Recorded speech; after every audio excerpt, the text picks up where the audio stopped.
Hey people, just a quick reminder to those of you who are new, make sure you click subscribe and click the little bell button to get notified when I put more videos. Here we go. We're going to draw this exact dragon you see here today. It's going to be this black and white dragon on this cool colour background with some peony flowers in the back. So here we go. It's going to go through it step by step, every single bit you need to know. Pretty much like most of my designs, I'm going to start off with a circle. I'm going to do a little circle just for the nose as well. So I'm going to start off, this is going to be the basic skeleton. It's going to build it up shape by shape and just refine the detail as we go. So it's going to be this curved line coming across to the nose and the little lines going through the centre bits just to kind of position the eyes and the tip of the nose. Two curved lines down to a little circle at the bottom is going to give you roughly where his jaw goes. A little curved line back and two circles. It's going to give the eyes and just like the under part of his jaw. And this big circle at the back is going to position where the jaw kind of goes around the back, and his three tips on the nose is going to give the rough positioning for his nose. Yeah, so two curves back at the back. It's going to create his ear. I'm doing a lot of repeating today. Two curved lines just around the eyes and three little bumps on the top of the head just to make it a bit more fun and dynamic. You know, you don't want a smooth head. It doesn't look right on a dragon if it's got a smooth head. So two curved lines coming around, just little tips to create the nostrils. Big curves come around the top to create the centre part of the nose, and this little curve at the bottom to create like a lip as it's sort of curving up. And the teeth are going to sit underneath that. I've got these two fan shapes to the side. And this is basically where his moustache is going to go. It's kind of the limits of where they're going to go stretch out to. So you want to create these V shapes, curving out to the edge of those fan shapes. And that's the front of his nose already done. Two curved lines down the bottom to create some fangs, and some little circles in the middle bit to create some teeth. Just on the back bit of the nose there, just as it bridges back, going to create these little M shapes curving back. You can do them sort of semicircle if you want, but I like the M shape, just kind of gives a bit more fun sort of shape going back. Now before we do the eyes, we're going to do the eyebrows. So we're going to curve around here and curve around just so we can set the circles underneath. So like here, just around the tops, we're going to get these spikes to create the eyebrows. Little circles underneath, one's got the eyebrow in there. And like here, some spikes on the top to create the eyebrows and then put a circle underneath. And I've got this little circle bit just curving up around that bottom bit, just cutting into the circle. Just going to create the whiskers. So it's going to curve off two curved lines, and I'm going to mimic these lines coming back just a little bit wider to the edges. And there's a very little important detail, always looks really good. If it hasn't got those, it just doesn't seem to look right for some reason. Create a few bumps coming back towards that jawline bit, and make sure this is behind the eye, and loop it around. I always like to make sure that back tooth sits behind the eye, it just looks better in my opinion. Create a few little detail lines just curving around, just little bumps around the jaw bit. Draw down that line, a little curve, that's going to create the gum bit for where the bottom teeth go. And similar to the top, just two curved lines create the fangs, and some little circles inside, just to finish off the teeth. So you can see it's all built up really nicely, it's all come together. A little curved line just for the tongue, and some little detail bits just to create more of the bottom lip. Going to create two sort of curved shapes at the bottom and spike all the way around. Now when you get to that little arrow bit there, you want to make sure they start to join up rather than just being separate. Curve around here, similar to again, we're just going to flick these all the way around that back jaw part. And once we've got that done, we're going to create another set that's going to go in between each one of those to build up that texture. Once that's done, go onto the ear.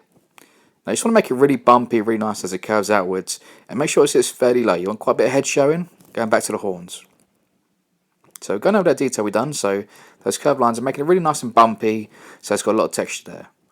Now the horns are going to be this principle, this kind of shape, so it's going to come back, a big V shape and a little curve just off the top. Now it hasn't got to have that little bump, but I think it always looks really good with that bump. And go around it and just make it look really bumpy and texturized, and want it like a bone, you don't want to be smooth. You know, smooth's boring. Once you've got that done, just erase the guidelines. We don't need no more.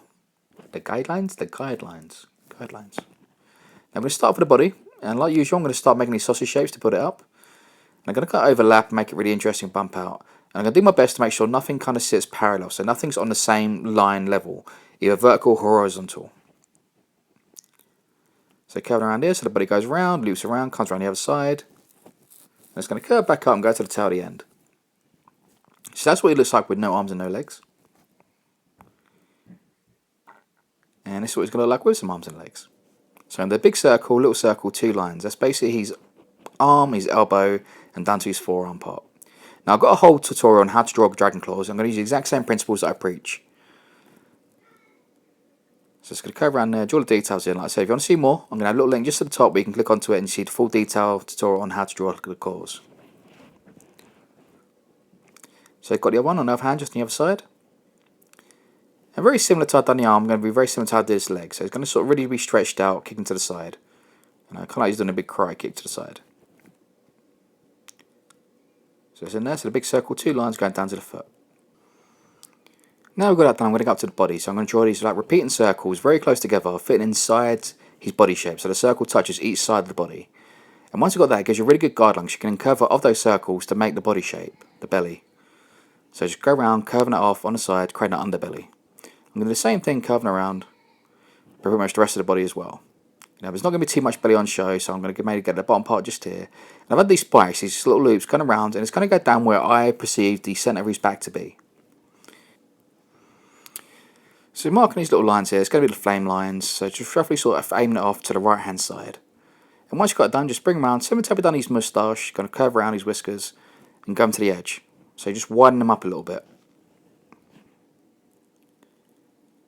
So basically just getting all that in there, nice positions. And once you've got it done, I'm pretty much going to go over the whole thing now in a darker tone, just kind of correcting the detail a little bit, just taking off a little bit we don't need. I'm just going to rub out little guideline bits we don't need no more. So it's a bit more clearer so we can see what we're doing. Now going under the scales, now each one of the body parts, I'm going to do a curved line coming back like so. And then I'm going to go the opposite direction as well, curving off those body bits, because I want the curves, the scales, to curve into the body shape so the belly kind of fits in and connects up to the scales.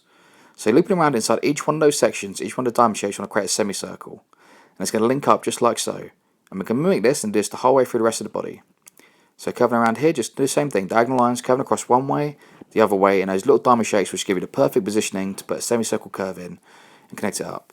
Now going onto his hand, I'm basically going to create his little loops come back from the fingers, just come up his forearm. So that's single scales repeating. Going to do this on both the arms and on the legs.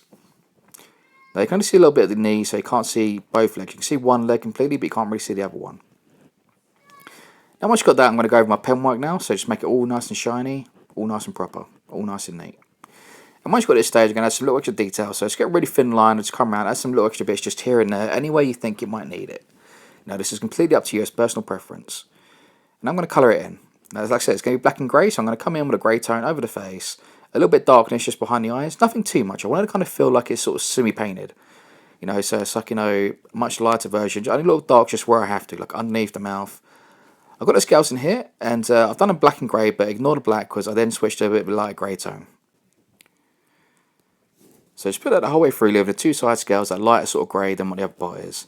And just for the underarms and the leg bits, I just put a bit of a grey tone, and then I've drawn this big square in the background. So I'm going to move on to the background now. So I'm going to mark off these flowers. I have a tutorial for peony flowers, and I'm just marking out the outline in a nice yellow. I think these look really good with the yellow outline. And then basically all the bits that are like facing us on the back, I've put black. And then on the underparts that are facing the other way, I'm going to make red. Just like this, and put a light sort of pink tone just kind of fading off the centre of them. It gives like a nice sort of Japanesey kind of pattern, kind of vibe to it, which I really like. And then all the space in the background, I'll just put a bit of black shade just curving in so. And there you have it, people. That is how you draw a black and grey dragon on a nice colour background. It's a really fun way of doing it. You can put it in full colour as well, but I really like how this looks. So yeah, if you like it, if it's helped, make sure you comment, like, subscribe. Anything else you want to see, let me know. I am the Bracken Puppet, and I'll see you next time. Peace.